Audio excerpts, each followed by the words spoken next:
contractors. It's Kulaong time. Nay Maria Leonora. Okay, hello Mac. Ang mahal pala nung Ford ni Kulaong na benta ng 80K. Tapos yung pinalit sa X, nagsisimula plate number, mukhang nagdebo na yung Previa niya. Oo, phase out na yun, yung Previa na yun.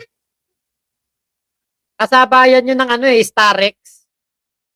Shootsat, kahit si Bostoyo, di bibili niyan, walang value. Ay, hindi sa sinabi ni Bostoyo, hindi siya tutulong sa mga tao na ginagamit ang mga mahihirap para sa kanyang sariling kasikatan. Hindi ko na topic yun eh, pero nakita ko yung post ni Toyo na yun. 'Di ba? At nakakatuwa naman kasi ibig sabihin si Toyo, 'di ba? Hindi lang basta bili ng bili. Saka isa pa, kunwari lang ah, kasi meron akong naitabi dito. Kunwari ito, yan. Yan nakikita nyo na yan. Kunwari yan,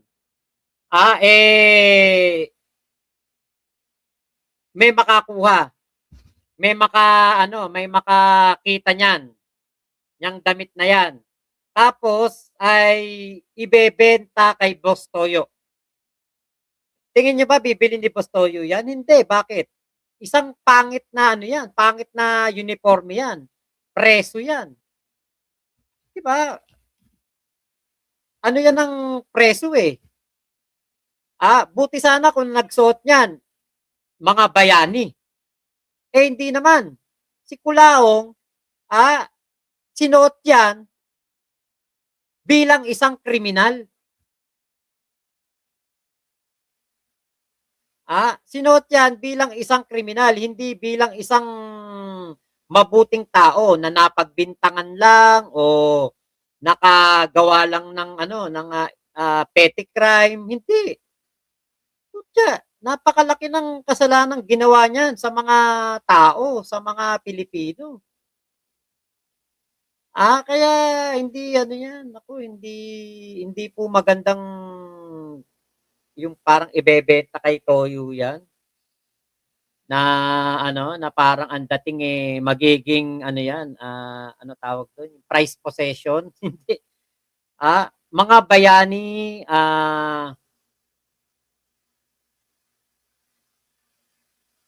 mga bayani, mga kapitapitagan tao, mga parte ng history ng Pilipinas, ng showbiz, yun ang mga magandang mapunta kay Boss Toyo. Kasi yun nga sabi niya pangangalagaan niya. Katulad nun, di ba? Yung jersey na Manila ni Francis M. Yun, mga ganon. Pero yung ganyan na katulad nito, yung ginawa ni Uncle Jim TV, buhok ni Norman, binenta kay Boss Toyo, pandagdag daw sa piyansa. Eto, pakita ko sa inyo. Ayan. Pandagdag daw sa piyansa, ayon kay Casper, di umano, nahihirapan na daw siya lalagari araw-araw para may mahanap na pangpiyansa. At buti na lang, naisipan ni Casper na pumunta sa tanggapan ng para kunin ang CIDG. Kunin ang naiwan na buhok ni Norman. Ayon kay Bostoyo, nagkakahalaga daw ito ng katumbas ng 10 sinabi at 11 kasinungalingan. Sabi ni Bostoyo, teka, balik natin. Ang sabi ni Bostoyo dito, hindi po ito totoo. Aaminin ko na naisip kong kuhanin si FLM para sa shop ko. Pero naisip ko din sa huli na matutulungan ko pa siya kung sakaling mabili ko anuman ang bebenta niya. Sa aking pananaw, hindi siya karapat-dapat tulungan. Galing nito yun, kaya ako nakapalo ako dyan eh.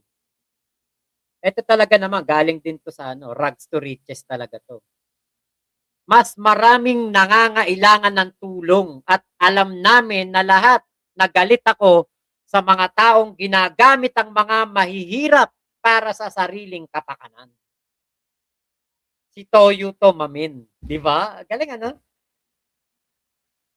Galing kasi ito, ano, post ni Uncle Jim TV. Ano to eh, kumbaga parang satire. Kumbaga parang fake news. Hindi totoo. Pero 'di ba, na brought up sa attention ni Boss Toyo, kasi eto nga pong, damit na ito, eh, noon sinasabi na dalhin daw kay Boss Toyo, malaki daw ang halaga nito. Sabi pa ni Kulaong 'yan. Naalala niyo nun? Merong video si Kulaong nun, eh, sinabi niya, "Eto bebenta ko 'to kay Boss Toyo." Bebenta ba o sinabi pa niya binibili daw ni Toyo, ganyan. Pero yun nga, 'di ba, si Boss Toyo, Toyo lang ang pangalan. Toyo lang ang tawag sa kanya, pero matino ang isip, matino pag-iisip. Ah, Biruin mo, eto, eto ba'y masasabi mong prized possession 'to, eh, pag-aari ito ng scammer. Pag-aari ito ng isang tao na napakaraming pinahirapan na OFW. Maraming pinaluhang matatandang mommies, mga OFW din sa ibang bansa, 'di ba? Kaya paano mo i-aano 'yan, idadagdag sa collection ni Boss Toyo, 'di ba? Isasabit mo, ipe-frame mo, ikukwadro mo. Anong ano niyan, anong historical value niyan? Ah, Wala. Ano ang ano kalagahan niyan? Wala. Ano ambag niyan sa lipunan? Wala, perwisyo nga 'yan, eh,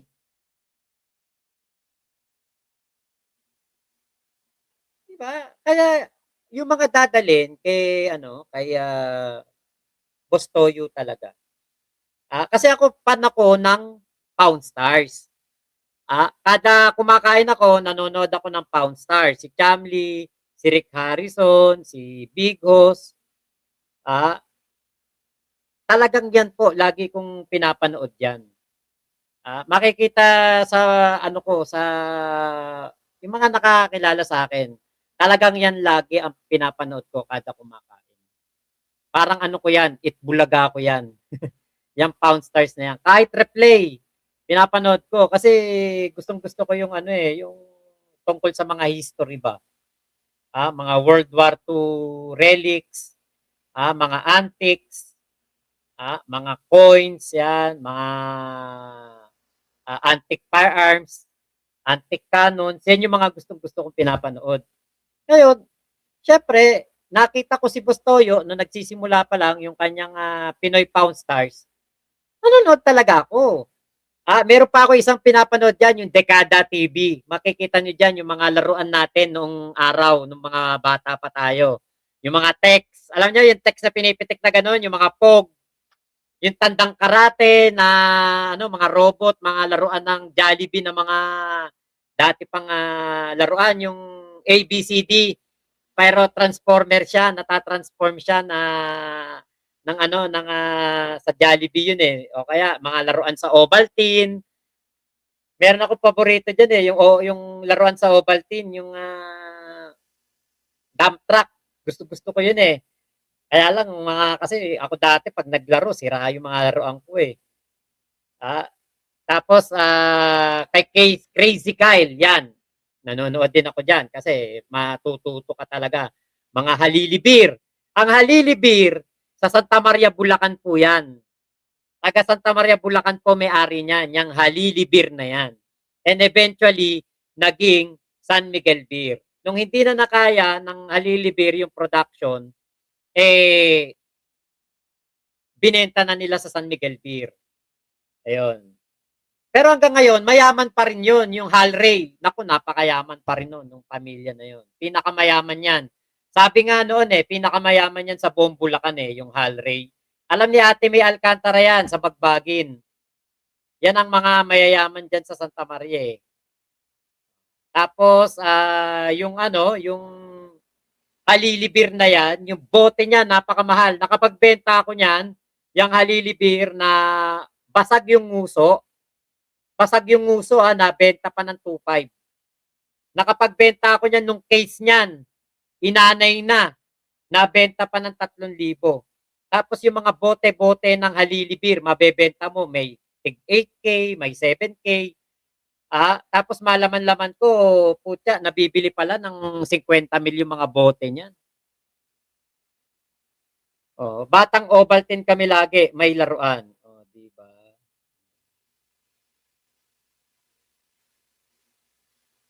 Oh, hindi bumibili si Boss Toyo ng basahan. Chamli lang sa kalam. Oh, di ba? Nanonood ka rin nun. Okay. Boss, sure win na ba si Romualdez sa 2028? Kakandidato ba? Tanungin niyo muna kung kakandidato. Ah, hindi naman yata kakandidato yung tao eh. Bakit sure win? Menyal, baka pati tahong at talaba mandire. Okay, iba pa rin yung bago nating laruan na si Kulaong. Ayun. Kaya ito, ayan, yung post na ito ni Uncle Jim, nakakatuwa lang talaga napansin to ni Boss Toyo kasi nga, hindi talaga karapat-dapat na tangkilikin si Kulaong. Ayun. Salamat sa nag-comment, na-comment mo pa talaga yan. Naalala ko tuloy yung post ni Boss Toyo. So maraming salamat po ha. Ingat po kayo. Nasaan mang panig kayo ng mundo. Momo, chup chup, love you. God bless us all. Pilipinas, God first.